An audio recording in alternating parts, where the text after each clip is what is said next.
আসসালামু আলাইকুম everyone, welcome back to my channel cooking with Jui. আজকে আমি আপনাদের সাথে শেয়ার করব চিলি সস রেসিপি। চিলি সসটা সবাই অনেক পছন্দ করে। বিভিন্ন রকম ভাজা পোড়ার সাথে এই চিলি সসটা খেতে সবার অনেক ভালো লাগে।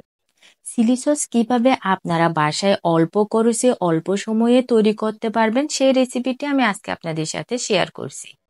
রেসিপিটি ভালো লাগলে লাইক কমেন্ট শেয়ার করতে ভুলবেন না। সেই সাথে চ্যানেলটি সাবস্ক্রাইব করে রাখবেন। চিলি সস তৈরির জন্য প্রথমে চুলায় একটি প্যান বসিয়ে তার মধ্যে আমি পৌনে 1 কাপ পানি দিয়ে দিলাম। এখন আমি দিয়ে দিচ্ছি হাফ চামচ করে আদা ও রসুন কুচি। অবশ্যই এগুলো মিহি করে কুচি করে নিতে হবে। এই পর্যায়ে দিয়ে দিচ্ছি আমি 1 কাপ চিনি।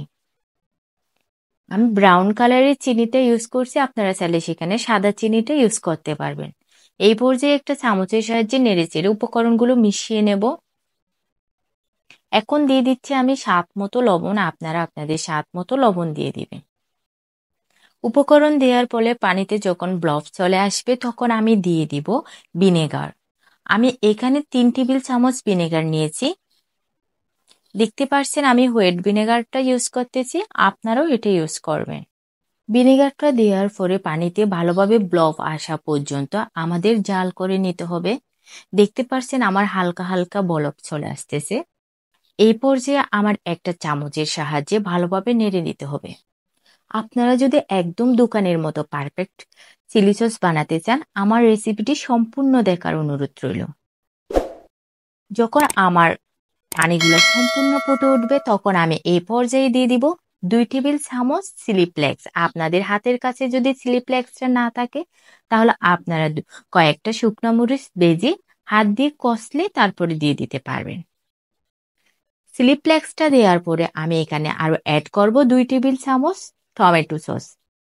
আমার সস দেওয়ার ভিডিওটি স্কিপ হয়ে গেছে, আপনারা অবশ্যই এই পর্যায়ে 2 টেবিল চামচ টমেটো সস দিয়ে দিবেন। দেখতে পাচ্ছেন আমার চিলি সসের ঘনত্বটা কিরকম হচ্ছে। আমি এই পর্যায়ে দিয়ে দিব 2 টেবিল চামচ কর্নফ্লাওয়ার। পানির সাথে গুলে কর্নফ্লাওয়ার দিয়ে দিচ্ছি। কর্নফ্লাওয়ার দেওয়ার পর অবশ্যই আপনাদের চুলার হিটটা মিডিয়াম আঁচে রাখতে হবে, না হয় তলায় লেগে যাবে। এবং চামচের সাহায্যে অবশ্যই বারবার নাড়তে হবে। দেখতে পাচ্ছেন আমার চিলি সসের থিকনেসটা কিরকম হয়েছে। আপনারা এইভাবে বাসায় তৈরি করে নিতে পারবেন পারফেক্ট চিলি সস। এই পর্যায়ে চুলার হিটটা মিডিয়াম হিটে রেখে ভালোভাবে সিদ্ধ করে নিতে হবে।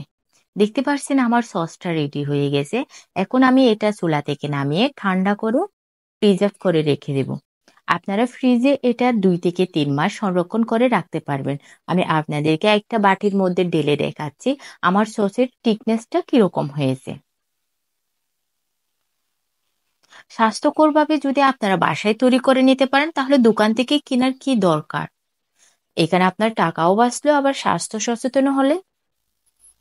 দেখতে পাচ্ছেন আমার চিলি সস কিরকম হয়েছে।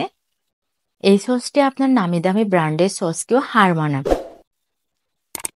তো আশা করছি আপনারা সবাই একবার বাসায় ট্রাই করে দেখবেন এবং অবশ্যই ট্রাই করে কমেন্ট করে জানাবেন।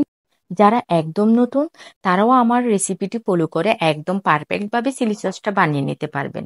ভিডিওটি যদি ভালো লাগে অবশ্যই লাইক কমেন্ট করবেন এবং শেয়ার করতে ভুলবেন না। ভিডিওটি আপনার ফ্যামিলি এবং ফ্রেন্ডের সাথে শেয়ার করবেন। সেই সাথে আমি বিদায় নিচ্ছি। আল্লাহ হাফেজ।